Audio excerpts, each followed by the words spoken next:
Are you tired of wondering why your investment portfolio is in the red and losing money? Do you keep asking when your portfolio is going to bounce back up in the green? Or when is inflation going to stop? Well, you're not alone. Many investors are currently facing uncertainty and worry about the future of the stock market, especially with the possibility of a crash in the year 2023. One of the main reasons for this potential crash is the inverted yield curve. Yes, this chart.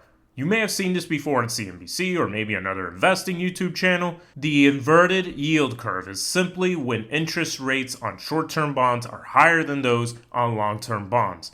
Why is this important? Because it's a strong indicator that investors are more concerned about the short-term future than the long-term future of the economy. On top of that, the inverted yield curve has been a reliable predictor of economic recessions in the past. And before we start jumping into examples of this, I want to take a moment and say thank you to all of you who tuned into my TLT video. I was not expecting such a response and greatly appreciate you all watching, liking the video, and subscribing to the channel. All of this helps me and my channel out a bunch, so thank you. And let's get ready to jump into yield curves.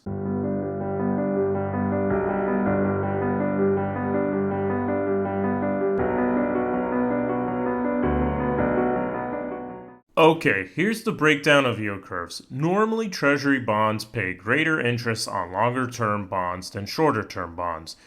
In an inverted yield curve scenario, the shorter term treasury bonds pay more interest than the longer term bonds. All bonds are of equal credit quality. What does this mean? They are all backed by the full faith and credit of the US government. The difference is the maturity date. So this can look like a 2-year, 5-year, 10-year, 30-year, etc.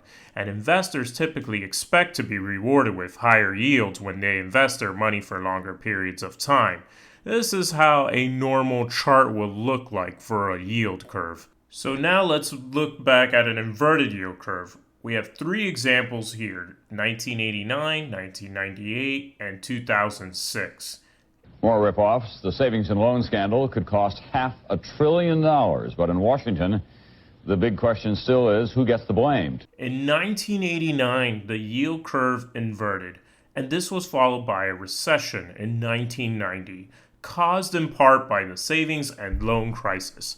The savings and loan crisis is described as a slow-moving financial disaster which resulted in the failure of nearly a third of the 3,200 savings and loans associations in the U.S. between 1986 to 1995, where we saw insolvency of federal savings and loan insurance, which resulted in costing taxpayers many billions of dollars. So the buildup of this crisis was mainly from the real estate lending bubble in the U.S. taking place in this timeline, and there was excessive lending, speculation, and risk-taking in this time period, which has been viewed as some of the roots of the savings and loan crisis. So the Fed sparked high interest rates to help combat against double-digit inflation during this period, which ultimately led to a recession. So you saw the buildup happen, and then you saw the market went down after that buildup of interest rates. Now, when we look into 1998, the yield curve inverted, which was a warning sign of the 2000 dot-com bubble crash, which ultimately led to a recession. This was another period of time where investors poured money into internet-related stocks with the expectation of high returns. Many of these companies had low or no earnings to justify their stock price valuations, which ultimately were overvalued. There was just so much hype, and some of these companies went bankrupt, and the stock market fell sharply as a result, and we had experienced another stock market crash. And then in the last example, in 2006, the yield curve inverted, and this event most investors are familiar with and remember very clearly. A year later, the financial crisis hit, aka the Great Recession. Investors were concerned about the future of the economy and the stock market. And for good reason too, because this severe downturn lasted for several years. The Great Recession was set off by the collapse of the U.S. housing market, which had experienced a speculative bubble. Did you notice a pattern here between these 3 events? Besides the yield curve being inverted, there was heavy speculation and lots of money being over-leveraged. Many financial institutions have heavily invested in mortgage-backed securities in this case, and these were based on risky loans, and when borrowers began defaulting on their mortgages, it led to a domino effect in the financial system. Banks and other financial institutions suffered massive losses, credit froze, which then made it difficult for businesses and individuals to access financing, which then slowed down growth, devastating the economy, so many individuals. You can imagine this resulted in job losses and foreclosures. Oh, and this happened too. Alan Greenspan told everyone to take a teaser rate and then raise the rate 17 times. And Bernanke is being an academic. It is no time to be an academic. It is time to get on the Bear Stearns call. Listen, open the darn Fed window. He has no idea how bad it is out there. He has no idea. He has no idea. So in summary, you have massive speculation taking place, you have the curve inverting, and then you have a stock market crash. And so what about today? Finally, we fast forward to today where we have yet another inverted yield curve. In 2022, the yield curve inverted and it was for a short bit, then went to resume back to a normal curve, but it didn't take long until we saw an inversion between the 2-year and 10-year treasuries.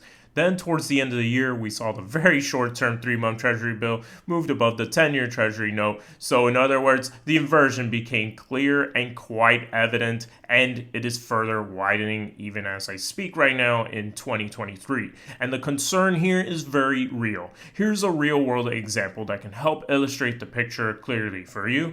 Think of bonds as the cost to borrow money, right? If interest rates are higher, this means the cost of borrowing the money is higher, resulting to be more expensive. If interest rates are lower, then the cost of borrowing money is lower, which means it's easier for businesses, corporations to borrow money, which means they could be reluctant to borrow money in a high interest rate environment, which would then slow down growth, jobs, and the economy. I can't tell you where the market will go exactly, and this is only one small piece of the puzzle since there are so many moving parts to the story, from inflation to supply chain issues, the war, Russia, Ukraine, China, increased credit card consumer debt at all-time highs, decreasing personal savings, and so much more. I actually have a YouTube short that talks a little bit more about these details if you guys want to go check that out. And so people ask me, so am I bearish? Yes, in the short term, I do strongly believe the economy has to cool down to stop inflation, which means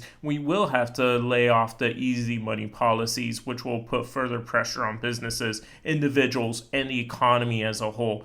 In the long term, I do continue to believe the stock market and investing in it as one of the most important decisions you can make and begin to do to start building wealth and a nest egg. Guys, that's all I have for you today. If you found this video helpful, please make sure to hit the like button and share this video with a friend. That helps me a ton. You can visit me or message me at The Trade Study on Instagram, and I'll see you in the next one.